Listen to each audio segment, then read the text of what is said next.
Hello, welcome to Orange Academy. Welcome to another new class of Mathematics class 10. আজকে তোমাদের আমি আগের দিন স্টার্ট করেছিলাম ক্লাস 10 ম্যাথমেটিক্স ফার্স্ট চ্যাপ্টার যেটা ফার্স্ট ইউনিট 1.1 কোষে দেখি। তো সেখানে আমরা প্রথমে করেছিলাম 1 থেকে 4 অবধি। তো আজকে তোমাদের নেক্সট যে অঙ্কগুলো করাবো সেটা হচ্ছে 5 দাগের সবকটা এবং 6 দাগের সবকটা। আজকের ক্লাসটা একটু লেন্দি হবে কারণ অনেকগুলো অঙ্ক আছে। প্রথমে আমরা যেগুলো ছিল সেগুলো খুব সহজ ছিল, আজকে একটু আমরা ভালো করে বুঝে বুঝে অঙ্কগুলো করব। তো খুব মন দিয়ে করবে। কোথাও কোনো বুঝতে অসুবিধা হলে অবশ্যই সেটা কমেন্ট করে জানাবে। আর আগের দিনের ক্লাসে কোনো অসুবিধা হয়েছে কিনা সেটাও অবশ্যই জানাবে। আগের ভিডিওতেও কমেন্ট করে জানাতে পারো বা এখানেও জানাতে পারো। যদি কোনো ডাউট থাকে আমি অবশ্যই বুঝিয়ে দেব। তো চলো শুরু করা যাক একচল বিশিষ্ট দ্বিঘাত সমীকরণের সেকেন্ড পার্ট। আজকে তোমাদের আমি স্টার্ট করছি 5 দাগে। 5 দাগের অঙ্কটা কি বলেছে আগে আমরা দেখে নিই, পড়ে নিই। 5 দাগের অঙ্কটা বলছে নিচের বিবৃতিগুলি থেকে একচল বিশিষ্ট দ্বিঘাত সমীকরণ গঠন করি। ঠিক আছে, তো প্রথম বিবৃতি কি আছে 5 দাগের একেরটা 42 কে এমন দুটি অংশে বিভক্ত করি। আচ্ছা, আমি লিখেই নিচ্ছি অঙ্কটা। 42 কে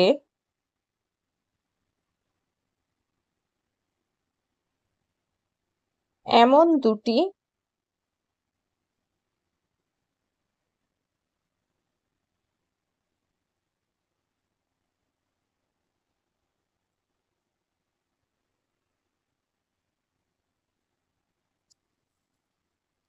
অংশে বিভক্ত করি যাতে এক অংশ অপর অংশের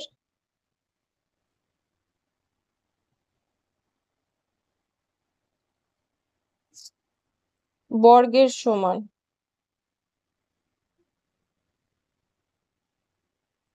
তাহলে এবার সমীকরণটা কিরম ভাবে আনবো আমরা? প্রথমে তাহলে আমরা ধরে নিই, মনে করি একটি অংশ,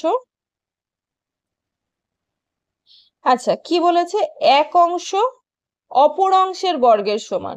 তো অপর অংশের বর্গ যদি হয় তাহলে আমরা প্রথমে ধরে নিচ্ছি যে অপর অংশটা কি। বোঝা গেল ব্যাপারটা? কেন আমি এক অংশতে না গিয়ে আগে অপর অংশতে গেলাম? আমরা অপর অংশ ধরে নিলাম এক্স। এবার তাহলে এক অংশটা কি দাঁড়াবে?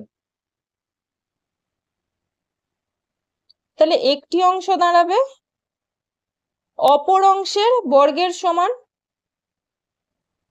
অপর অংশের বর্গের সমান, তাহলে একটি অংশ অপর অংশের বর্গের সমান মানে এক্স স্কোয়ার। হয়ে গেল।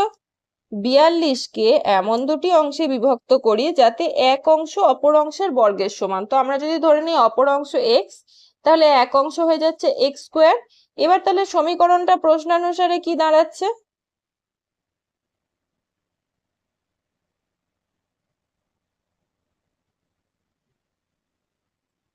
প্রশ্নানুসারে দাঁড়াচ্ছে এক অংশ প্লাস অপর অংশ সমান 42। এমন দুটো অংশে বিভক্ত করা হয়েছে যার এক অংশ অপর অংশের বর্গের সমান। তাহলে বর্গ এক অংশ, অপর অংশ দুটো যোগ করলে হচ্ছে 42। বোঝা গেল ব্যাপারটা? খুব সহজ, জাস্ট একটু মাথা খাটিয়ে করতে হবে। এবার আমরা যদি এটাকে x square plus b x plus c এর ফর্মুলায় আনি তাহলে অঙ্কটা কিরম হবে? X square plus x minus 42 equal to 0। হয়ে গেল। এটাই হচ্ছে আনসার। ওকে, আচ্ছা 5-এর 2-এরটা কি বলেছে? দুটি ক্রমিক ধনাত্মক অযুগ্ম সংখ্যার গুণফল 143। খুব ভালো করে বুঝতে হবে।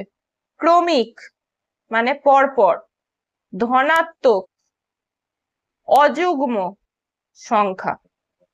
দুটি ক্রমিক ধনাত্মক অযুগ্ম সংখ্যার গুণফল 143। ধনাত্মক মানে পজিটিভ, ক্রমিক মানে ধরো একটা যদি 2 হয় পরেরটা 4, তারপরেরটা 6, তারপরেরটা 8, এইরকম ভাবে যাবে ব্যাপারটা। ঠিক আছে?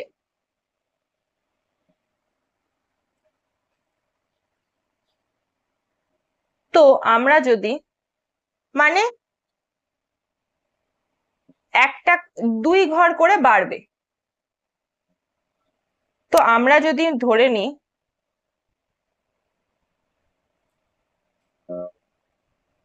একটি অযুগ্ম সংখ্যা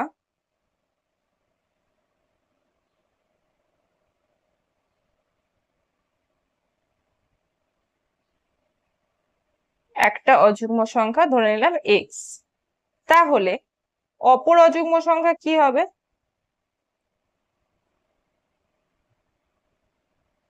এক্স প্লাস 2। এবার কি বলছে? দুটো সংখ্যার গুণফল। তাহলে প্রশ্নানুসারে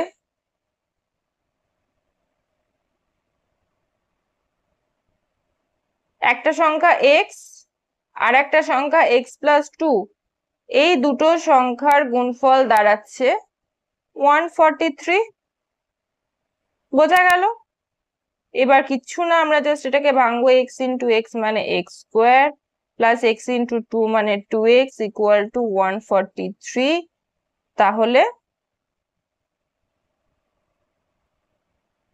মাইনাস 143 ইকুয়াল টু 0 হয়ে গেল, আনসার চলে এলো। বোঝা গেল? আশা করি বোঝার অসুবিধা হওয়ার কথা নয়। ঠিক আছে? তো দুটি ক্রমিক ধনাত্মক অযুগ্ম সংখ্যার গুণফল 143 যদি হয়, আমরা যদি ধরে নিই একটা অযুগ্ম সংখ্যা এক্স ক্রমিক ধনাত্মক, মানে 2, 2 এর পর 4, 4 এর পর 6, 6 এর পর 8, এইভাবে বাড়বে।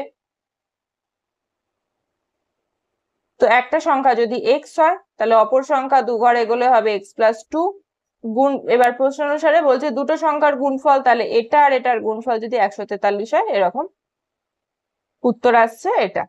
ঠিক আছে? আচ্ছা, নেক্সট 5 দাগে 3 অঙ্কটা কি বলেছে? দুটি ক্রমিক সংখ্যার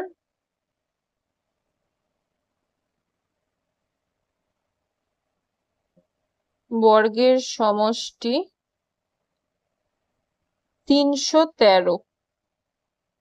ঠিক আছে? এটা হচ্ছে অঙ্কটা, দুটি ক্রমিক সংখ্যার বর্গের সমষ্টি 313। তো যদি আমরা ধরে নিই, মনে করি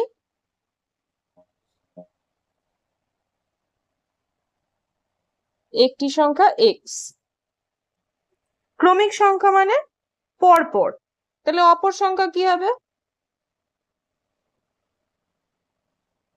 অপর সংখ্যা এক্স প্লাস 1। দুটো সংখ্যা পরপর, ক্রমিক সংখ্যা মানে পরপর, তো দুটো ক্রমিক সংখ্যার বর্গের সমষ্টি 313, তাহলে একটা সংখ্যা যদি এক্স হয়, অপর সংখ্যা হবে এক্স প্লাস 1। এবার বলছে বর্গের সমষ্টি মানে দুটো সংখ্যারই বর্গ। এবার যদি আমরা প্রশ্নানুসারে যাই,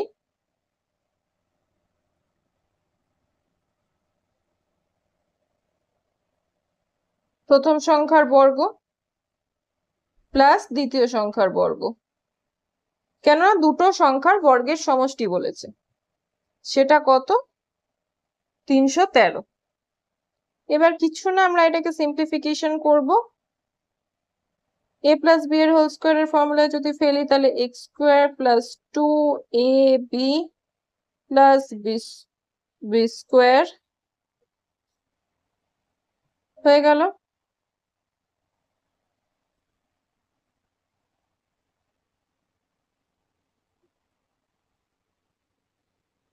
এই লাইনটা বুঝতে কোনো অসুবিধা নেই। X square 2x 1 equal to 313, বা দুটো এক্স স্কোয়ার, তাহলে 2x square plus 2x plus 1, 313 এদিকে চলে এলে minus 313 equal to 0। 2x square plus 2x, 313 থেকে 1 বাদ গেলে 312 ইকুয়াল টু 0। এবার দেখো, এটা already x square plus b x plus c equal to জিরোর ফরম্যাটে এসে গেছে, কিন্তু যেহেতু সবকটা থেকে 2 কমন যাবে তাই আমরা এটাকে আরেকটু সিম্পলিফাই করে নেব। X square x, 2x square থেকে 2 কমন নিলাম, এখান এক্স থেকে 2x থেকে 2 কমন নিলাম, আর 312 থেকে 2 কমন নিলে যদি 312কে আমরা 2 দিয়ে ভাগ করি তাহলে 2 1 2, 11, 5 দুগুণে 10, 12, 6 দুগুণে 12 হলো 156। তাহলে বা x square plus x minus 156 0/2, দুইটা এদিকে নিচে চলে গেল, ভাগ হয়ে গেল। তাহলে 0 থেকে কিছু ভাগ হওয়া মানে বা গুণ হওয়া মানে 0ই থাকবে। চলে এলো তোমাদের answer, x square plus b x plus c equal to 0 ফরম্যাটে কিন্তু চলে এলো। তাহলে 5-এর দাগের 3টে অঙ্ক কমপ্লিট। এরপর আমরা চলে যাব 6-এর দাগের অঙ্কতে। এরপর আমরা চলে যাব 6-এর দাগের অঙ্কতে। 6-এর দাগের 1-এরটা কি বলেছে? এখানেও বলেছে যে নিচের বিবৃতিগুলি থেকে একচল বিশিষ্ট দ্বিঘাত সমীকরণ গঠন করি। তো প্রথম বিবৃতিটা কি আছে? একটি আয়তাকার ক্ষেত্রের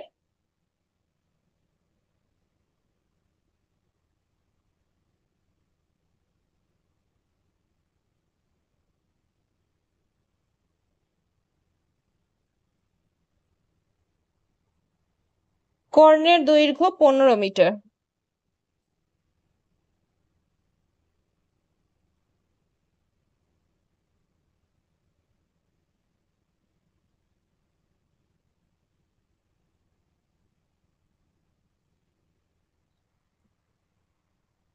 এবং তার দৈর্ঘ্য প্রস্থ অপেক্ষা 3 মিটার বেশি।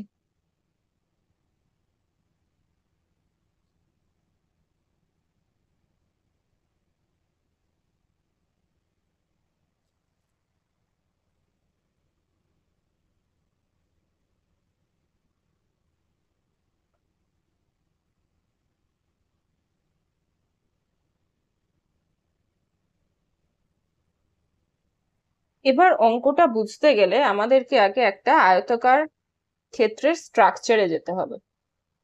তো আয়তাকার ক্ষেত্র কেমন হয়?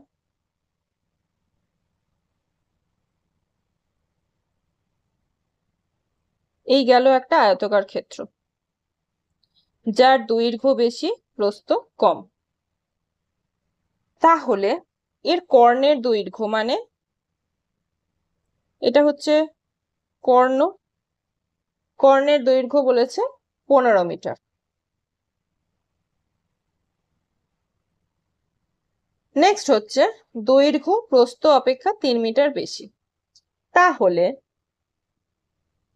এ বি সি ডি, এবার কর্ণের দৈর্ঘ্য তো 15 মিটার হয়ে গেল, দৈর্ঘ্য প্রস্থ অপেক্ষা 3 মিটার বেশি, তাহলে প্রস্থটাকে যদি আমরা ধরে নিই এক্স, তাহলে দৈর্ঘ্যটা হবে এক্স প্লাস 3। প্রশ্ন যেটা বলেছে তার ফরম্যাট এখানে আমরা পেয়ে গেলাম যে একটা আয়তাকার ক্ষেত্র যার কর্ণের দৈর্ঘ্য 15 মিটার, তার দৈর্ঘ্যটা হচ্ছে প্রস্থ অপেক্ষা 3 মিটার বেশি, তাহলে প্রস্থ যদি এক্স হয় তাহলে দৈর্ঘ্য হবে এক্স প্লাস 3। এবার আমরা এটাকে লিখে নিই যে মনে করি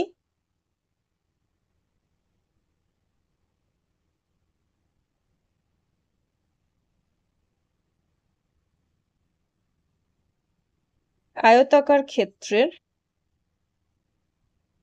প্রস্থ সমান এক্স, তাহলে দৈর্ঘ্য সমান এক্স প্লাস 3। এবার আমরা চলে যাব কর্ণের ফর্মুলাতে।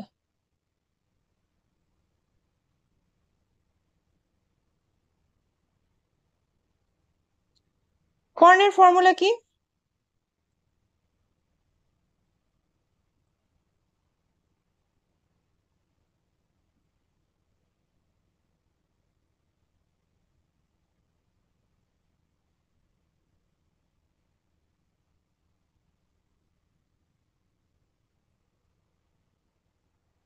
দৈর্ঘ্য স্কোয়ার প্লাস রুটের ভিতরে দৈর্ঘ্য স্কোয়ার প্লাস প্রস্থ স্কোয়ার সমান কর্ণ।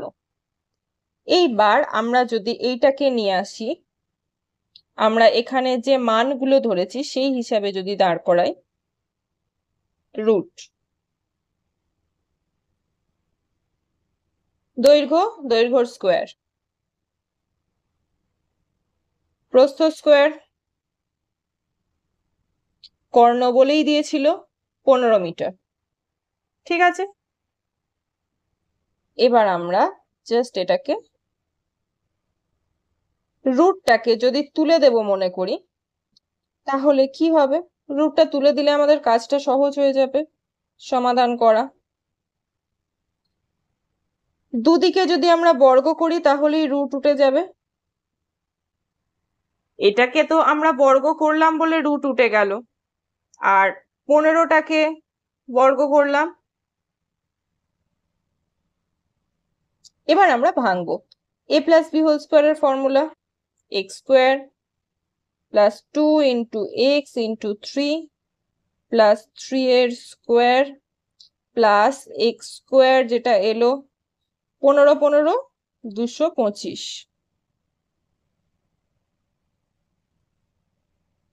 X square plus x square 2x square 3 দুগুণে 6 6x প্লাস 9 ইকুয়াল টু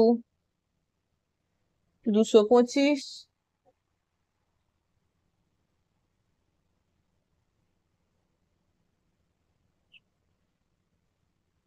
দুশো পঁচিশটাকে আমরা এদিকে বাঁদিকে নিয়ে চলে এলাম।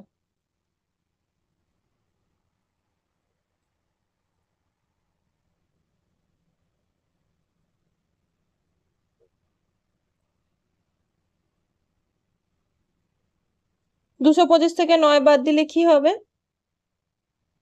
মাইনাস 216। 25 থেকে 9 বাদ দিলে 16। এবার আমরা 2 কমন নিয়ে নিই, কারণ প্রত্যেকটাকেই 2 দিয়ে ভাগ করা যাবে।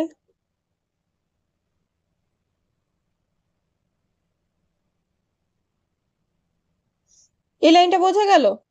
2x স্কোয়ারকে 2 দিয়ে ভাগ করলাম x স্কোয়ার, 6x কে 2 দিয়ে ভাগ করলাম 3x, 216কে 2 দিয়ে ভাগ করলাম 108। ঠিক আছে, x square plus 3x minus 108 equal to 0/2। তাহলে খুব simple, x square plus 3x minus 108 equal to 0 হয়ে গেল আনসার।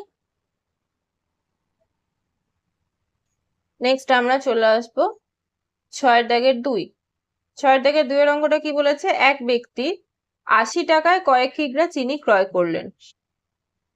যদি ওই টাকায় তিনি আরো 4 কিগ্রা চিনি বেশি পেতেন, তবে তার কিগ্রা প্রতি চিনির দাম 1 টাকা কম হতো।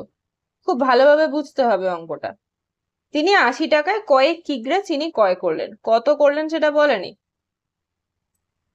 কিন্তু বলছে যে ওই টাকায়, মানে ওই 80 টাকায় তিনি যে চিনিটা কিনেছিলেন তার থেকে যদি আরো 4 কিগ্রা চিনি বেশি কিনতেন, মানে কিগ্রা মানে কিলোগ্রাম, তো 80 টাকায় তিনি যে পরিমাণ চিনি কিনেছিলেন তার থেকে আরো 4 কিলো চিনি বেশি পেতেন যদি ওই টাকাতে, 80 টাকাতেই, তাহলে তার প্রতি কিলো চিনির দাম 1 টাকা কম হতো। ঠিক আছে, এবার একটু বুঝে সুঝে অঙ্কটাকে আমাকে দাঁড় করাতে হবে। তো প্রথমে যদি আমরা মনে করি যে ওই ব্যক্তি বা তিনি 80 টাকায় x কিগ্রা চিনি কিনলেন। ঠিক আছে, 80 টাকায় কয়েক কিগ্রা, তো আমি ধরে নিলাম 80 টাকায় x কিগ্রা চিনি কিনলেন। তাহলে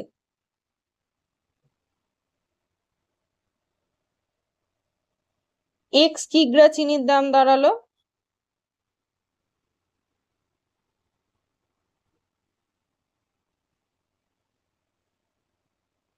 80 টাকা।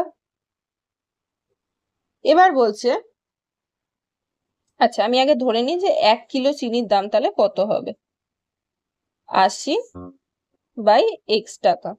ঠিক আছে, x কিলো চিনির দাম যদি 80 টাকা, তাহলে 1 কিলো চিনির দাম 80/x টাকা। সিম্পল ঐকিক নিয়মে হলো। এবার যদি ওই টাকায় তিনি আরো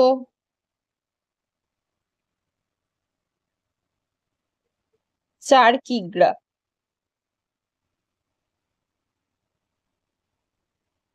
চিনি বেশি পেতেন,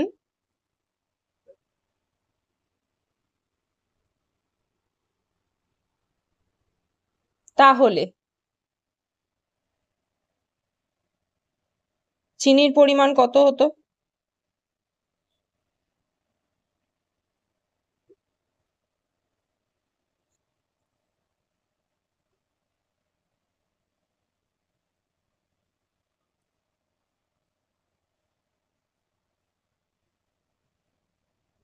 বোঝা গেল ব্যাপারটা? এখানে বলেছিল যে যদি ওই টাকায় তিনি আরো 4 কিগ্রা চিনি বেশি পেতেন, তো আমি সেইটাকেই শর্তর একটা নিয়ে এলাম যে ওই টাকায় তিনি যদি আরো 4 কিগ্রা চিনি বেশি পেতেন, তবে চিনির পরিমাণ হতো x + 4 কিগ্রা। তাহলে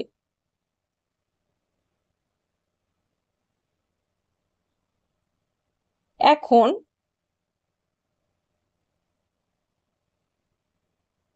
x + 4 কিগ্রা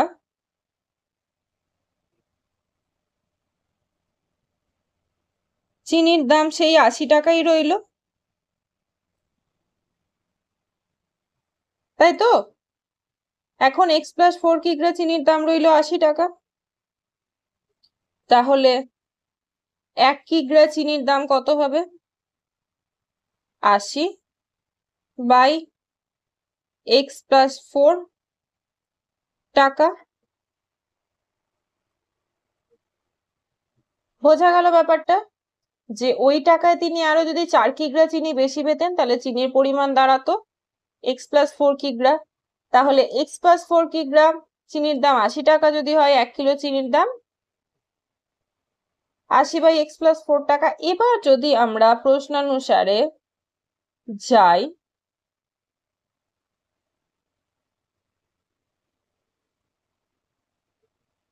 এই যে টাকাটা মাইনাস এই টাকাটা, মানে 1 টাকা কম, কিগ্রা প্রতি চিনির দাম 1 টাকা কম হতো। যদি 80 টাকায় x কিলো চিনি পাওয়া যেত, তাহলে যেটা হতো, যদি 80 টাকায় x কিলোর সাথে আরো 4 কিলো চিনি এক্সট্রা পাওয়া যেত, তাহলে সেই টাকাটার দাম 1 টাকা কম হতো। বিষয়টা বোঝা গেল? আবার বলছি, প্রথম যে শর্তটা, যদি 80 টাকায় x কিলো চিনি পাওয়া যেত, তাহলে টাকার যে দামটা থাকতো, যদি সেই টাকাতেই মানে 80 টাকাতেই যদি x + 4 কিলো চিনি বেশি পাওয়া যেত, তাহলে দামটা 1 টাকা কম হতো। মানে ধরো তুমি যদি 5 টাকায় 10টা লজেন্স পাচ্ছ, সহজভাবে বুঝতে হবে, 5 টাকায় যদি 10টা লজেন্স পাচ্ছ, তাহলে আর যদি 5 টাকায় 2টো লজেন্স বেশি পাচ্ছ, মানে 12টা, তাহলে কোনটায় লাভ বেশি হলো? দ্বিতীয় ক্ষেত্রে। কিন্তু টাকার দাম কোনটায় কমে গেল, মানে লজেন্সের দাম কোনটায় কমে গেল? 10টা লজেন্স যদি 5 টাকায় পাওয়া যায়, তাহলে এক একটা লজেন্স হচ্ছে 8 আনা করে। কিন্তু যখনই 12টা লজেন্স হয়ে যাচ্ছে, মানে 2টো লজেন্স এক্সট্রা পাচ্ছি, তাহলে লজেন্সের দাম কমে যাচ্ছে। ঠিক একইভাবে যদি আমরা শর্তটাকে দাঁড় করাই, এই ক্ষেত্রে দাম বেশি, কারণ পরিমাণ কম চিনির, x কিলো চিনি পাচ্ছি 80 টাকায়, কিন্তু এই ক্ষেত্রে আমরা আরো 4 কিলো বেশি পাচ্ছি, তাহলে এটা মাইনাস এটা, মানে 1 টাকা কম। বোঝা গেল বিষয়টা? এবার আমরা এটাকে কিছু না, সিম্পল লসাগু করব। এক্স আর এক্স প্লাস ফোর এর লসাগু মানে x into x plus four. আচ্ছা, লসাগুর সহজ নিয়ম হচ্ছে এইটা যেহেতু নিচে আছে অতএব এটা বাদ দিয়ে বাকি যেটা আছে তার সাথে উপরটা গুণ হয়ে যাবে। তার মানে 80 into x plus four minus নিচে এক্স প্লাস ফোর আছে, তাহলে এক্স প্লাস ফোর বাদ দিয়ে বাকি যে এক্সট্রা রয়েছে সেটা গুণ হয়ে গেল। এবার তাহলে কি দাঁড়াচ্ছে, 80x প্লাস 80 ইন্টু 4, 4 আসতে 32 মাইনাস 80 ইন্টু এক্স,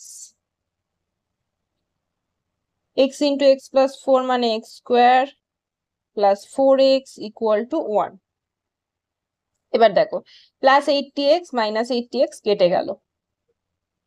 এবার যদি আমরা x square plus 4x into 1 করি তাহলে এক্স স্কোয়ার প্লাস 4xই থাকছে ইকুয়াল টু নিচে কিছু নেই মানে 1, 320 সাথে 1 গুণ মানে 320 চলে এলো।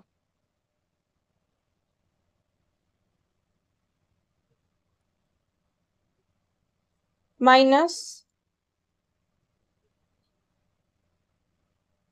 হয়ে গেল আনসার। যদি কোথাও বুঝতে অসুবিধা হয় অবশ্যই জানাবে, আমি আবারও বুঝিয়ে দেবো। ঠিক আছে,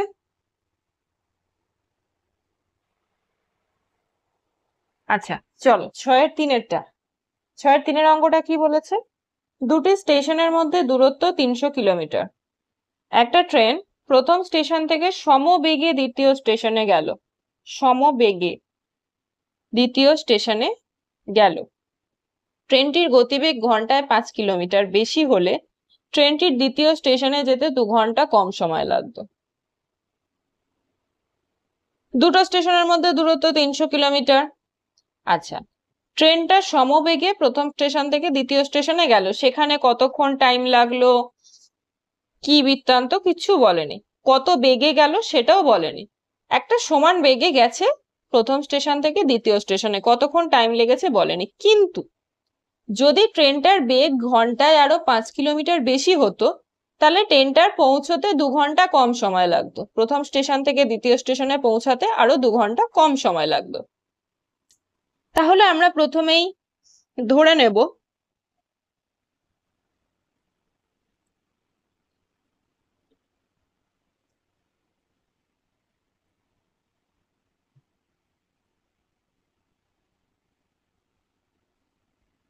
ট্রেনটির গতিবেগ x কিমি পার ঘন্টা। তাহলে সময় লাগবে কত, x কিমি পার ঘন্টায় যদি 300 কিলোমিটার দূরত্ব যায়, দুটো স্টেশনের মধ্যে দূরত্ব 300 কিলোমিটার, তাহলে প্রথম স্টেশন থেকে x কিলোমিটার পার ঘন্টায় যদি দ্বিতীয় স্টেশনে যায় তাহলে সময় লাগবে 300 বাই x ঘন্টা। 300 কিলোমিটার দূরত্ব x কিলোমিটার পার ঘন্টা গতিবেগে গেলে তাহলে সময়টাকে দূরত্বটাকে গতিবেগ দিয়ে ভাগ করলে আমরা সময় পেয়ে যাব। কারণ আমরা আগে ফর্মুলাটা জেনে নিই, সময়ের ফর্মুলা হচ্ছে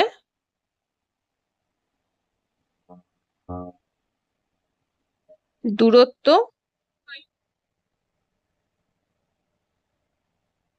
বাই গতিবেগ। গতিবেগটাকে যদি বার করি, গতিবেগ মানে দূরত্ব বাই সময়। ঠিক আছে,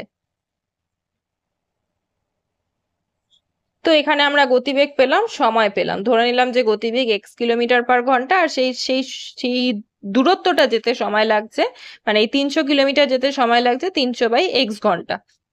ঠিক আছে, এবার আমরা যাব যে শর্ত দিয়েছে, বলছে ট্রেনটির গতিবেগ যদি ঘন্টায় 5 কিলোমিটার বেশি হতো, ট্রেনটির গতিবেগ ঘন্টায় 5 কিমি বেশি হলে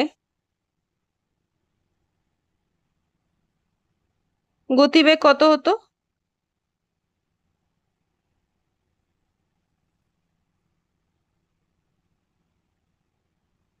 x প্লাস 5 কিমি পার আওয়ার। আর এই এখন কত সময় লাগতো? 2 ঘন্টা কম, 5 কিলোমিটার বেশি আর 2 ঘন্টা কম।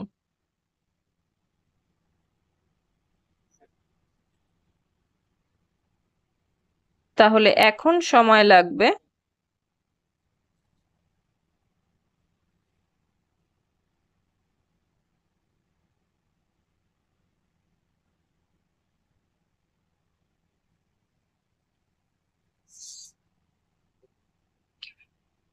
যখন গতিবেগ ছিল x কিলোমিটার পার ঘন্টা তখন সময় লাগতো 300/x ঘন্টা। যখন গতিবেগ হলো x প্লাস 5 কিলোমিটার পার ঘন্টা তাহলে তখন সময় লাগছে 300/x প্লাস 5 ঘন্টা। এবার আমরা যদি প্রশ্নানুসারে যাই,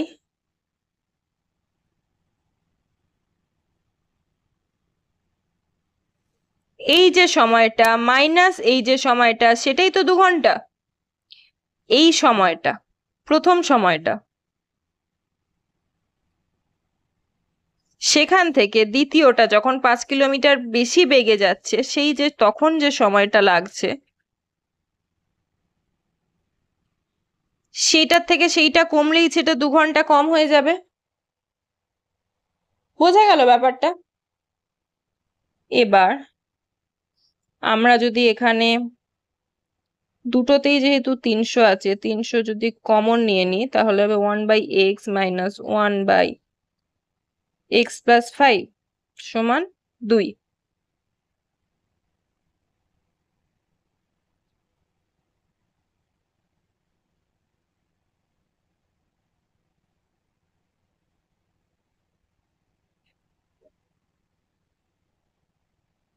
লসাগু করব,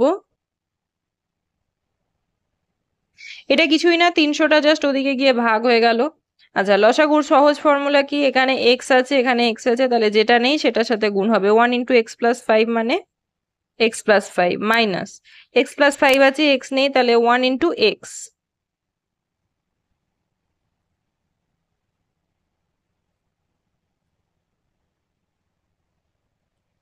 প্লাস x মাইনাস x কেটে যাবে, 5/x × x প্লাস 5 মানে x স্কোয়ার প্লাস 5x। আচ্ছা, এটাকে যদি আমরা সহজ করে নিই 2/300 তাহলে 2 দিয়ে 300কে ভাগ করলে হয়ে যাবে 1/150। উপর নিচে 2 দিয়ে ভাগ করে নিলাম, 2 কমন নিলাম।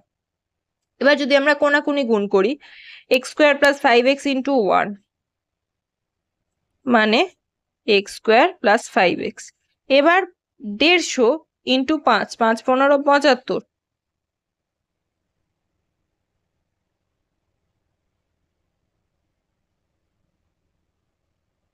মাইনাস 750 হয়ে গেল আনসার। বুঝতে কোনো অসুবিধা?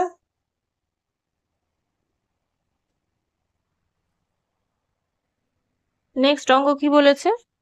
6 দাগের 4-এরটা। একজন ঘড়ি বিক্রেতা একটি ঘড়ি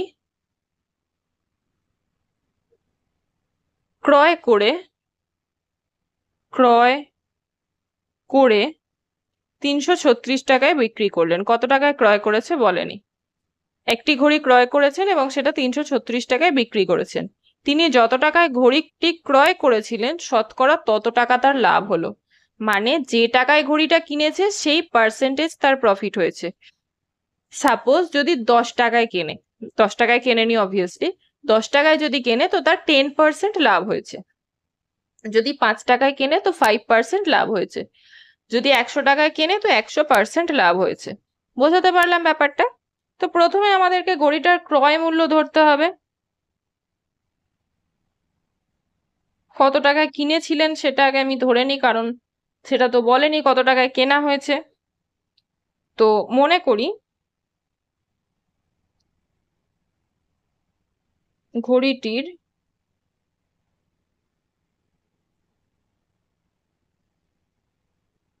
ক্রয় মূল্য x টাকা। ঘড়িটির বিক্রয় মূল্য কত?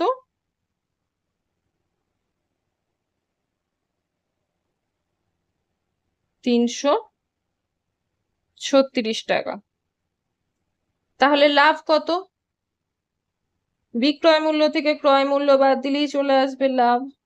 যে দামে বেচেছে আর যে দামে কিনেছে সেটা বাদ দিলেই হয়ে গেল লাভ।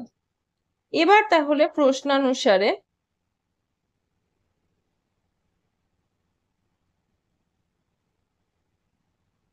কি বলেছে, লাভ কত না, যত টাকায় ঘড়িটা ক্রয় করেছিলেন শতকরা তত টাকাই তার লাভ হলো। তো আমি আগে যদি বাঁদিকে লিখে নিই, এটা হচ্ছে লাভ। তাহলে এবার বুঝতে হবে এক্স টাকায় কেনা হয়েছিল, x% লাভ হয়েছে, তার মানে লাভের টাকাটা কত, এক্স ইন্টু x%। আমরা সব সময় লাভ কিভাবে বার করি, যদি 100 টাকার 5% লাভ হয় তার মানে 5 টাকা, 100 টাকার 5% মানে তো 5 টাকা, তাহলে 5 টাকাটা হচ্ছে লাভ। তো এখানে আমি লাভটা লিখেছি, তাহলে লাভ কত, যে টাকাটা ছিল এবং সেই শতাংশ, যে টাকায় কেনা হয়েছিল তত শতাংশ, মানে x ইন্টু x%। এইটা দেখে বোঝা যাচ্ছে ব্যাপারটা, x ইন্টু x%। এবার যদি এটাকে সিম্পলিফাই করি, x ইন্টু x/100, বোঝা গেল?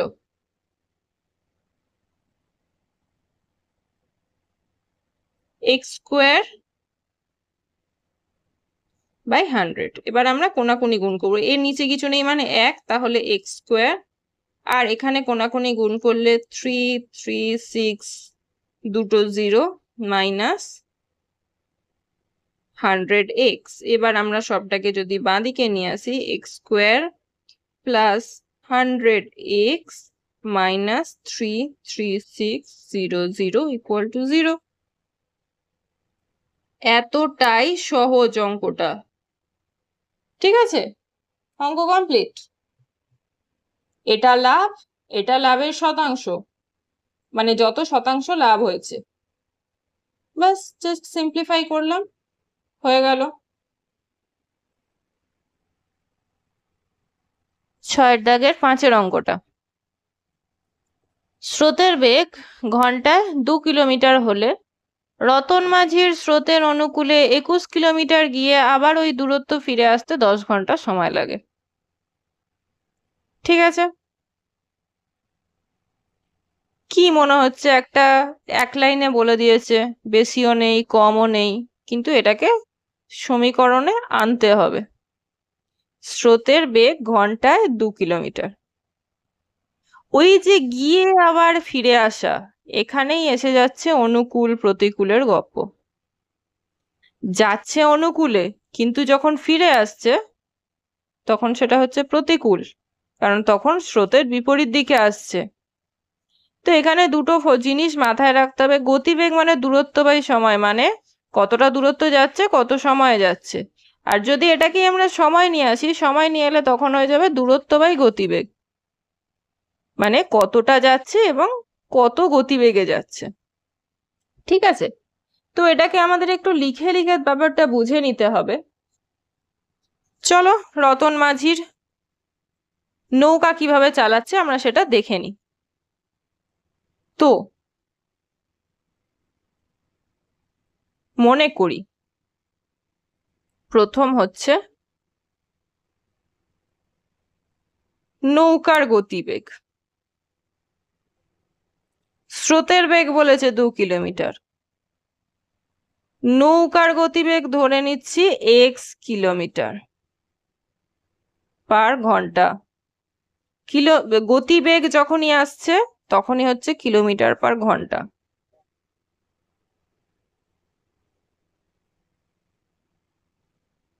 স্রোতের গতিবেগ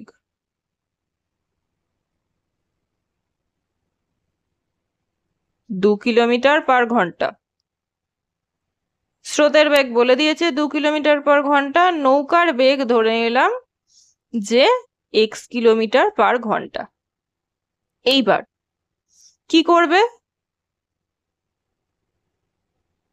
স্রোতের অনুকূলে 21 কিলোমিটার যাবে, আবার 21 কিলোমিটার ফিরবে, কিন্তু ফিরবে যখন, তখন কিন্তু স্রোতের অনুকূল থাকবে না, প্রতিকূল হয়ে যাবে, বুঝতে হবে। যখনই স্রোতের প্রতিকূল হয়ে যাবে তখনই নৌকার বেগটা থেকে স্রোতের বেগটা বিয়োগ চলে যাবে। আচ্ছা, আমি একটু একটু করে করি, তাহলে বুঝতে সুবিধা হবে একটু একটু করে। তো স্রোতের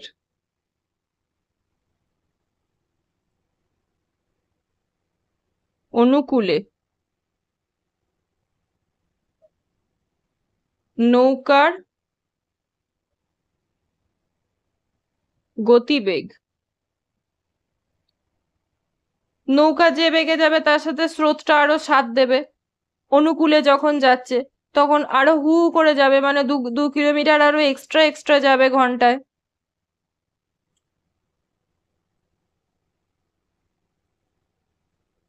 তাহলে স্রোতের অনুকূলে নৌকার, এমনি নৌকার গতিবেগ x কিলোমিটার আর স্রোতের হচ্ছে 2 কিলোমিটার, তাহলে দুটোই একই দিকে যাচ্ছে, স্রোতও যেদিকে যাচ্ছে নৌকাও সেদিকে যাচ্ছে, কারণ স্রোতের অনুকূলে যখন একই দিকে যাচ্ছে তখন নৌকার গতিবেগটা হয়ে যাবে x+2 কিলোমিটার/ঘন্টা। বোঝা গেল? কিন্তু যখনই হয়ে যাবে স্রোতের প্রতিকূলে, প্রতিকূলে কখন? যখন নৌকাটা ফিরবে, যাওয়ার সময় তো সে যাচ্ছে অনুকূলে, হাওয়া যেদিকে যাচ্ছে সেই দিকে, কিন্তু যখন ফিরবে তখন কিন্তু তাকে কষ্ট করতে হবে, তখন ওই 2 কিলোমিটার করে কমে যাবে প্রতি ঘন্টায় বেগটা। বোঝা গেল অনুকূলে আর প্রতিকূলের পার্থক্য? অঙ্কটা পড়ে মনে হচ্ছে যে একটাই তো লাইনে, কি ব্যাপার, কিন্তু এই যে যাওয়া এবং আসা, যাচ্ছে যখন অনুকূলে যাচ্ছে তখন সহজ হয়ে যাচ্ছে ব্যাপারটা, নৌকার এগোনোটা x+2 কিলোমিটার/ঘন্টা, কিন্তু যখন ফিরছে প্রতিকূলে তখন এই 2 কিলোমিটার করে বেগ প্রতি ঘন্টায় কমে যাচ্ছে নৌকার গতিবেগের থেকে। ঠিক আছে, এবার চলে আসি সময়ে। তাহলে স্রোতের অনুকূলে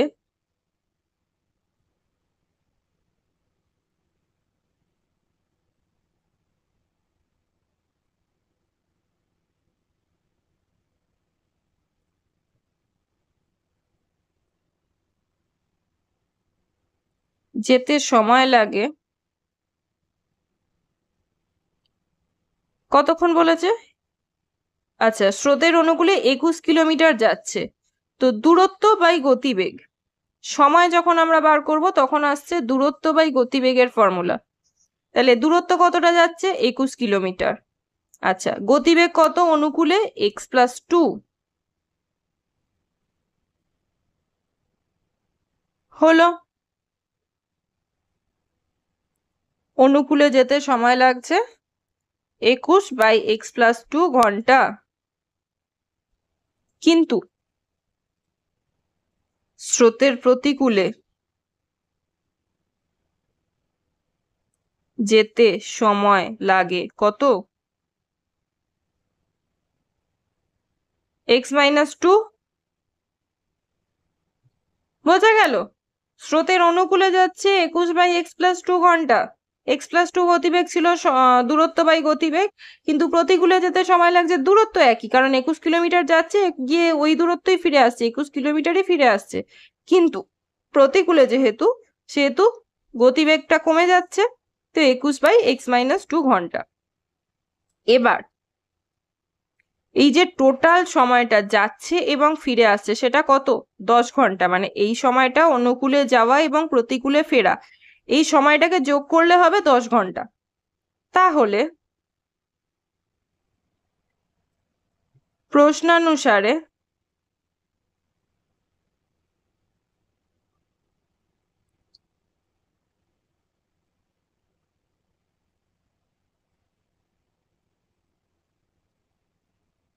হলো। বোঝা গেল? 21/x+2 + 21/x-2 = 10। এবার এটাকে আমরা 21 কমন নিয়ে নেব।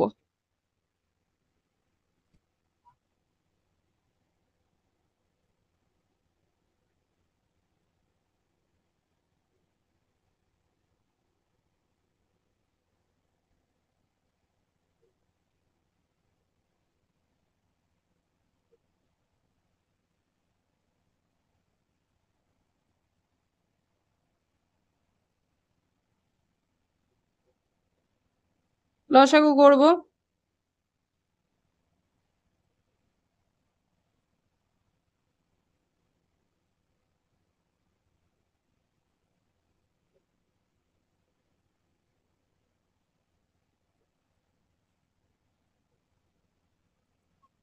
এখানে x প্লাস টু আছে, তাহলে 1 ইন্টু এক্স মাইনাস টু।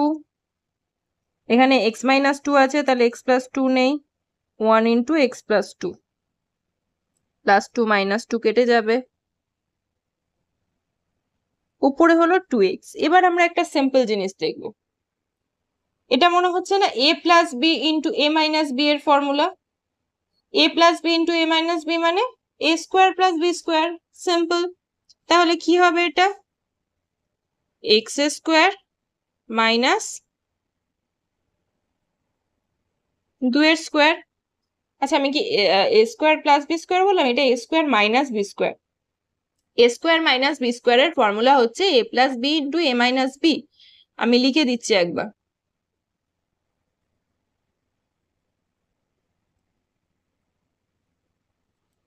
এটা হচ্ছে ফর্মুলা। তো আমরা এইটা দেখতে পাচ্ছি, এ প্লাস বি ইন্টু এ মাইনাস বি দেখতে পাচ্ছি, তাহলে আমরা এইটা নিয়ে আসবো। যেটা করলাম, এ প্লাস বি ইন্টু এ মাইনাস বি রয়েছে, তাহলে এ স্কোয়ার মাইনাস বি স্কোয়ার এলো 10/21। 2x by x square minus 4। এটাকে কোনাকুনি গুণ করে করলেও হতো, বাট এটা সহজভাবে হয়ে গেল।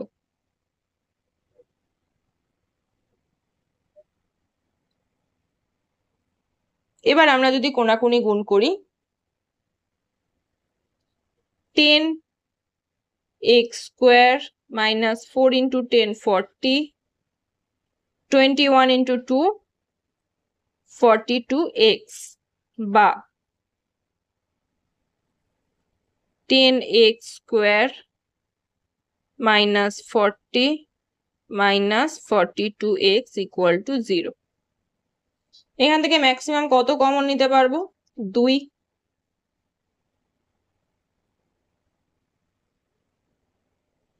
5x square 20 21।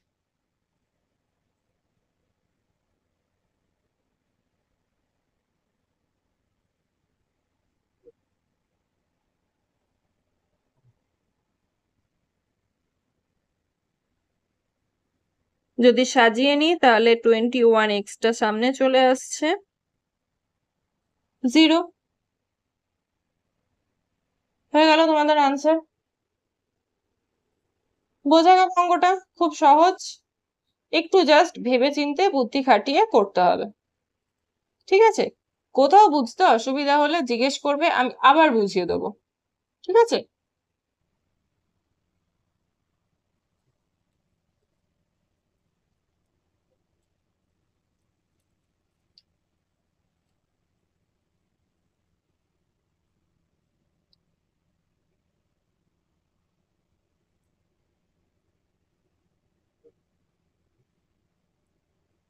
আমি কিছু না। ওকে, তো 6 দাগের 6 অঙ্কটা কি বলেছে? আমাদের বাড়ির বাগান পরিষ্কার করতে মহিম অপেক্ষা মজিদের 3 ঘন্টা বেশি সময় লাগে। মহিম অপেক্ষা মজিদের 3 ঘন্টা বেশি সময় লাগে, মানে মহিম যে সময়ে কাজটা করছে মজিদের তার থেকে বেশি সময় লাগছে 3 ঘন্টা। তারা উভয়ে একসঙ্গে 2 ঘন্টায় কাজটি শেষ করতে পারে। উভয় একসঙ্গে যদি একটা কাজ করে, মানে বাগানটা যদি একজন একজন করে পরিষ্কার করে, মানে মহিম একবার পরিষ্কার করলে যে সময় লাগছে, মজিদ একবার একা পরিষ্কার করলে তার থেকে 3 ঘন্টা বেশি সময় লাগছে। কিন্তু যদি মহিম আর মজিদ একসাথে কাজটা করছে তাহলে পুরো কাজটাই 2 ঘন্টায় শেষ হয়ে যাচ্ছে। বোঝা গেল? তো আমরা কিভাবে করব অঙ্কটা? প্রথমে ধরে নেব যে মহিম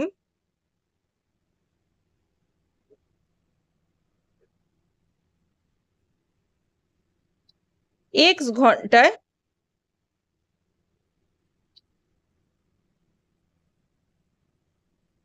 পরিষ্কার করে 1 অংশ। 1 অংশ কেন?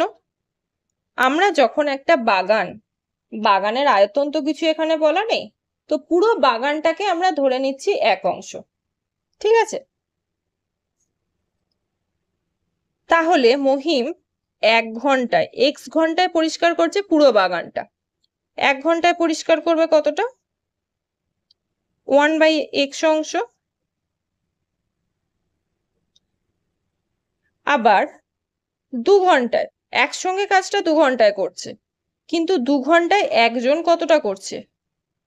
মহিম 2 ঘন্টায় পরিষ্কার করে 1 × 2/x অংশ, মানে 2/x অংশ।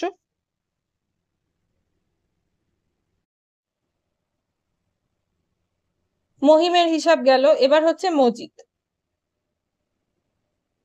মজিদ কতক্ষণে করছে? মহিম যে সময় করছে তার থেকে 3 ঘন্টা বেশি লাগছে মজিদের। তাহলে মজিদ x + 3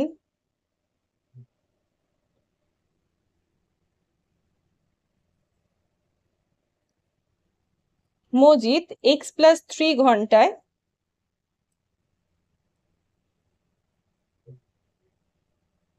পরিষ্কার করে 1 অংশ। কেন না, মহিমের x ঘন্টা লাগছিল পুরো বাগান পরিষ্কার করতে, মজিদের তার থেকে আরো 3 ঘন্টা বেশি লাগছে পুরো বাগান পরিষ্কার করতে। তাহলে 1 ঘন্টায় পরিষ্কার করে 1/x + 3 অংশ, আর 2 ঘন্টায় পরিষ্কার করছে 2/x + 3 অংশ। হলো? তাহলে এর 2 ঘন্টার কাজ আর এর 2 ঘন্টার কাজ, মানে এই অংশটা এবং এই অংশটা পুরোটা মিলিয়ে 1 অংশ হবে।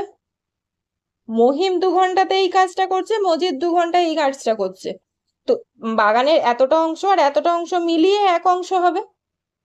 বোঝা গেল ব্যাপারটা? তাহলে প্রশ্নানুসারে 2/x আর 2/x + 3 = 1। 2 কমন নিলে 1/x, 1/x + 3 = 1।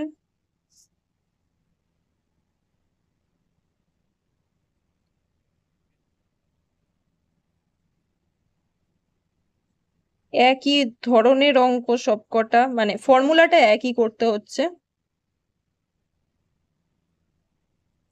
বুঝতে অসুবিধা হওয়ার কথা নয়।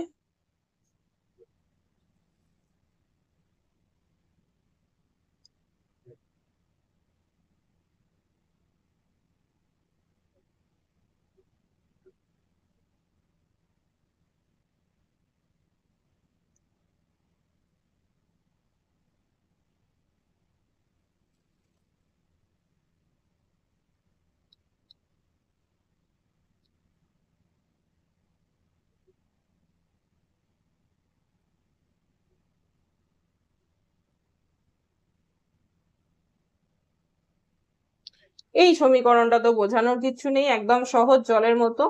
এই জায়গাটা যদি তোমরা বুঝতে পারো তাহলে অঙ্কটা করা কোনো ব্যাপার না। যদি বুঝতে কোনো অসুবিধা হয় অবশ্যই জানাবে।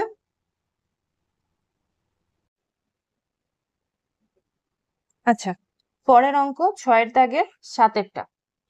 ঠিক আছে, বলেছে 2 অঙ্ক বিশিষ্ট একটি সংখ্যার একক স্থানীয় অঙ্কটি দশক স্থানীয় অঙ্ক অপেক্ষা 6 বেশি এবং অঙ্ক দ্বয়ের গুণফল সংখ্যাটির চেয়ে 12 কম। এখানে একটা সহজ জিনিস আগে বুঝে নিতে হবে। একটা 2 অঙ্ক বিশিষ্ট সংখ্যা, 2 অঙ্ক বিশিষ্ট সংখ্যা মানে ধরো 11, 12 এরকম, বা 52, 54।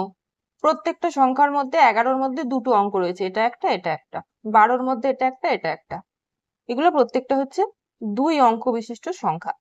এবার কি বলেছে, একক স্থানীয় অঙ্কর একটা গল্প আছে, দশক স্থানীয় অঙ্কর একটা গল্প আছে।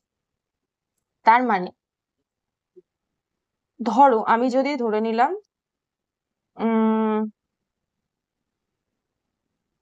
17, সাপোজ, বা না 17 না ধরে আমি যদি ধরি 71, কাট করবে এখানটা, হ্যাঁ। তো ধরো আমি যদি একটা সংখ্যা ধরি 17, হ্যাঁ, তোমাদের বোঝার সুবিধার্থে আমি 17 ধরলাম। কি বলছে? একক স্থানীয় অঙ্ক। একক স্থানীয় অঙ্ক কোনটা? এটা একক। আর দশক স্থানীয় অঙ্ক কোনটা? এটা দশক। একক, দশক, শতক এইভাবে যায়। তো এটা একক, এটা দশক। কি বলছে? একক স্থানীয় অঙ্কটি দশক স্থানীয় অঙ্ক অপেক্ষা 6 বেশি। তো আমি অ্যাকচুয়ালি এটা একটা সলিউশন বলছি, মানে সলিউশনের মতো মনে হতে পারে যে আমরা তো সংখ্যাটাই পেয়ে গেলাম, বাট না, সেটা না। আমি তোমাদের বোঝানোর সুবিধার্থে 17 ধরলাম, একটা সহজ সংখ্যা। দেখো, দশক স্থানীয় অঙ্কটা যদি 1 হয়, 1-এর সাথে যদি 6 যোগ করো তাহলে 7 আসছে, মানে একক স্থানীয় অঙ্কটা 6 ঘর বেশি হচ্ছে। বোঝা গেল ব্যাপারটা? তো এখানে আমাদের এক্স ধরতে হবে, সেটা আলাদা ব্যাপার, বাট আমি তোমাদের বোঝানোর সুবিধার্থে দেখালাম একটা সংখ্যা 17। তো 17-র দশক স্থানীয় অঙ্ক, দশক স্থানীয় অঙ্ক অপেক্ষা 6 বেশি। তো দশক স্থানীয় অঙ্ক যদি 1 হয়, তার সাথে 6 যোগ করলে একক স্থানীয় অঙ্কটা আসছে। ঠিক আছে? বোঝা গেল? তো এটা কিন্তু আলাদা ব্যাপার, এটা তোমাদের অঙ্কের মধ্যে নয়, আমি এটা বোঝানোর সুবিধার্থে দেখালাম। এবার কি বলেছে, অঙ্কটা যদি শুরু করি,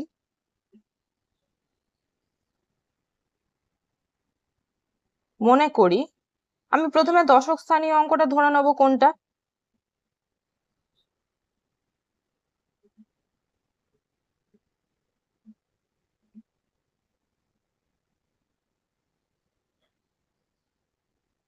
দশক স্থানীয় অঙ্কটি ধরে নিলাম এক্স। তাহলে একক স্থানীয় অঙ্কটা কি হবে?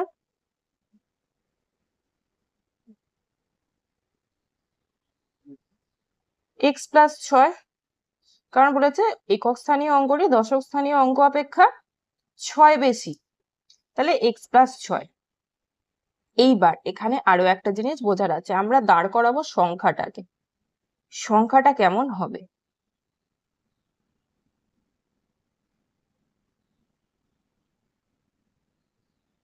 যদি আমরা যাই, ধরো এই উদাহরণটা নিলাম, একটা সংখ্যা নিলাম, ধরো 52, ঠিক আছে?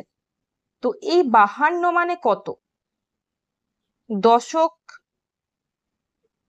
5, একক 2। তো দশকে 5 মানে কি? 10 ইন্টু 5 প্লাস 2। দশক স্থানীয় অঙ্ক যেটা, সেটা 10 ইন্টু 5 50, আর একক স্থানীয় অঙ্ক 2। তবে তো এই অঙ্কটা, এই সংখ্যাটা আসবে 52। বোঝা গেল? তাহলে আমরা এটাকে কিভাবে সাজাবো? দশক স্থানীয় অঙ্ক মানে 10 into x plus x plus 6।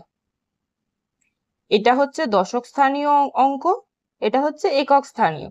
একক স্থানীয় হচ্ছে এক্স প্লাস 6, আর দশক স্থানীয় অঙ্কটা এক্স মানে 10 ইন্টু এক্স। বোঝা গেল? তাহলে কি হচ্ছে? 10x প্লাস এক্স প্লাস 6 মানে 11x প্লাস 6। এটা হচ্ছে সংখ্যাটা। এবার কি বলেছে? অঙ্কদ্বয়ের গুণফল সংখ্যাটির চেয়ে 12 কম। অঙ্কদ্বয়ের গুণফল, অঙ্কদ্বয় মানে এই অঙ্কটা আর এই অঙ্কটা, দশক স্থানীয় অঙ্ক আর একক স্থানীয় অঙ্ক, এদের গুণফল এই সংখ্যাটার চেয়ে 12 কম। তাহলে প্রশ্নানুসারে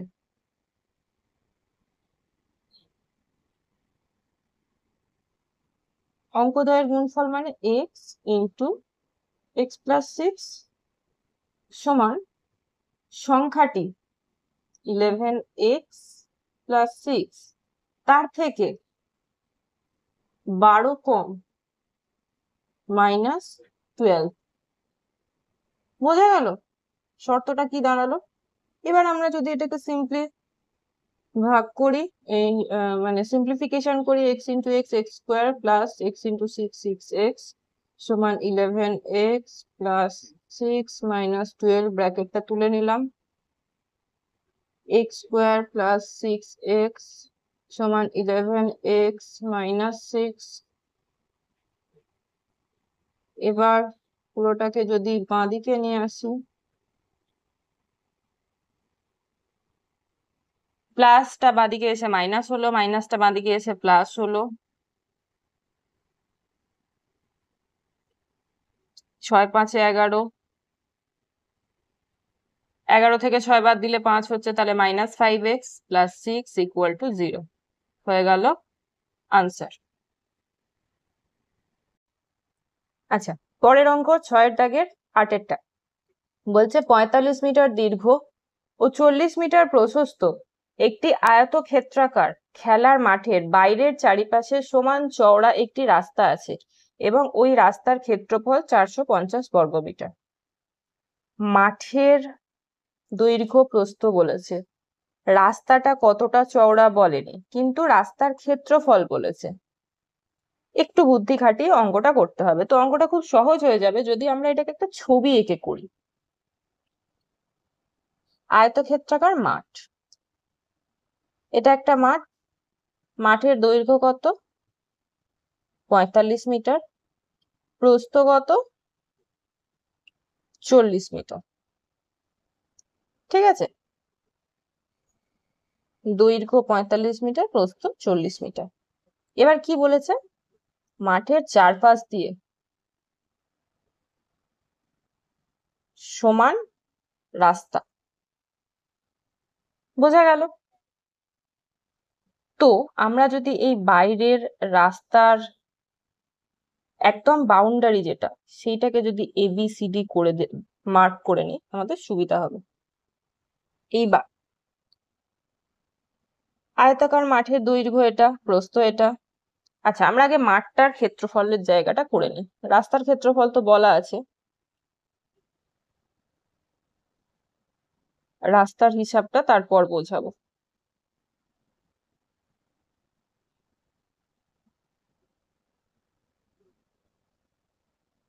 আয়তাকার মাঠের দৈর্ঘ্য 45 মিটার, আয়তাকার মাঠের প্রস্থ 40 মিটার, তাহলে অতএব মাঠের ক্ষেত্রফল, ক্ষেত্রফল মানে কি? দৈর্ঘ্য ইন্টু প্রস্থ, খুব সিম্পল, বর্গ মিটার। তাহলে 40 × 45 এখন আমি করতে যাচ্ছি না, করার দরকার নেই, কারণ এটা করলে আমাদের ওখানে প্রশ্নানুসারেতে যখন যাব তখন অসুবিধা হবে। আচ্ছা, আয়তাকার মাঠের ক্ষেত্রফল, এই জিনিসটা চলে এলো আমাদের কাছে। এইবার রাস্তা, যদি আমরা ধরি যে এইখান থেকে এই যে এক্সট্রা যেটা মাঠ আর রাস্তা যদি x ধরে নিই, সমান মানে এদিকেও x, আবার এদিকে x, এদিকেও x, বোঝা গেল ব্যাপারটা? মাঠটা থেকে রাস্তাটা এদিকেও x যাচ্ছে, এদিকেও x যাচ্ছে, এদিকেও x যাচ্ছে, এদিকেও x যাচ্ছে। তাহলে এবার আমরা যদি যাই রাস্তা সমেত মাঠের দৈর্ঘ্য, কি হবে?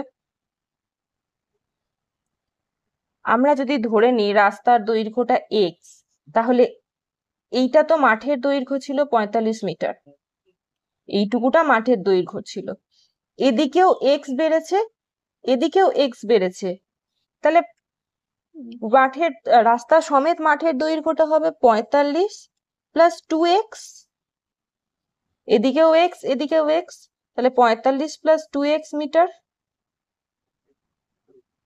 বোঝা গেল? কারণ সমান মাপের রাস্তা, চারিপাশে সমান চওড়া রাস্তাটা। তাহলে রাস্তা সমেত মাঠের প্রস্থ কত হবে? একইভাবে 40 + 2x, কারণ প্রস্থ মানে এইটা যদি মাঠের প্রস্থ হয় 40, তাহলে এদিকেও যাচ্ছে, এদিকেও যাচ্ছে, x x মানে 2x, তাহলে রাস্তা সমেত মাঠের প্রস্থ হলো 2x মিটার। তাহলে রাস্তা সমেত মাঠের ক্ষেত্রফল কত হবে? 45 plus 2x into 40 plus 2x বর্গমিটার। বোঝা গেল? তাহলে মাঠের ক্ষেত্রফল ছিল এত বর্গমিটার আর রাস্তা সমেত মাঠের ক্ষেত্রফল হলো এত বর্গমিটার। এইবার কি বলেছে? রাস্তার ক্ষেত্রফল বলা আছে। তাহলে আমরা যদি এই রাস্তা সমেত মাঠের ক্ষেত্রফল থেকে মাঠের ক্ষেত্রফল, শুধু মাঠের ক্ষেত্রফলটাকে বাদ দিয়ে দিই, তাহলেই আমরা রাস্তার ক্ষেত্রফল পেয়ে যাব। বোঝাতে পারলাম ব্যাপারটা?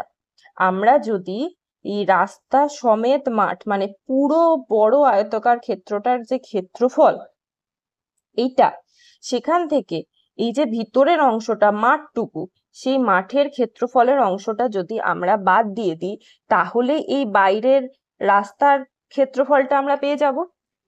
তাহলে প্রশ্নানুসারে রাস্তা সমেত মাঠের ক্ষেত্রফল মানে 45 plus 2x into 40 plus 2x, এটাকে একটা সেকেন্ড ব্র্যাকেটের মধ্যে দিলাম, মাইনাস মাঠের ক্ষেত্রফল কত? 45 into 40। এইটার থেকে এইটা বাদ দেওয়া মানেই রাস্তার ক্ষেত্রফল চলে আসবে। রাস্তার ক্ষেত্রফলটা চলে আসবে সমান 450। বোঝা গেল? এবার কিছু না, আমরা জাস্ট এটাকে ভাঙবো। মুখে মুখে করা যাবে না এটাকে, তার জন্য সহজভাবে করছি।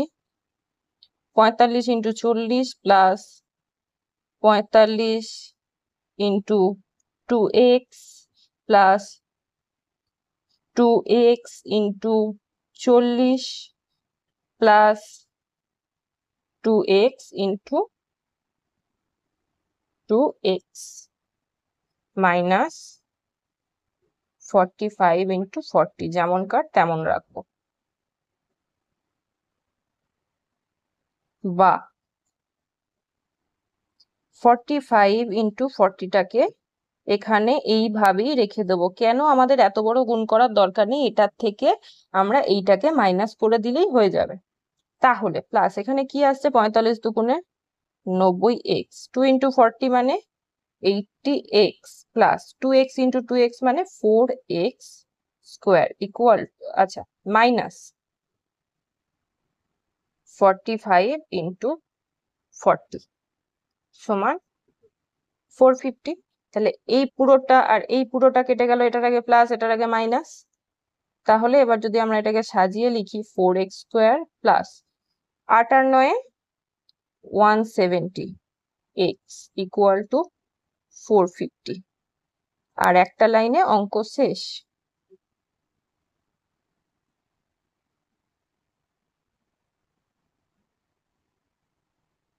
আচ্ছা, এবার যদি আমরা এটাকে আরেকটু সহজ করে নিই, কারণ 2 দিয়ে প্রত্যেকটাকে ভাঙা যাবে, 4 দিয়ে যাবে না, 4 4 16 10 হচ্ছে না, এটাও 4 দিয়ে যাবে না। তাহলে 2 দিয়ে যদি আমরা এটাকে 2 কমন নিই, তাহলে 2x স্কোয়ার প্লাস 8 দুগুণে 16, 5 দুগুণে 10, 85x মাইনাস 2 দুগুণে 4, 2 দুগুণে 4, 10, 5 দুগুণে 10 সমান 0। বা 2x square plus 85x minus 225 সমান 0/2।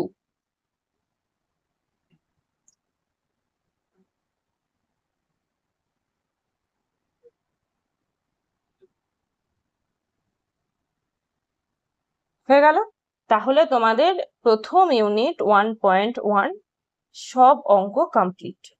ঠিক আছে, তো নেক্সট ভিডিও আসবে 1.2 এর অঙ্ক নিয়ে। দেখা হচ্ছে পরের ভিডিওতে। তোমরা খুব ভালোভাবে প্র্যাকটিস করতে থাকো। ম্যাথ যত প্র্যাকটিস করবে তত কিন্তু নির্ভুল হবে। ঠিক আছে, চলো টাটা।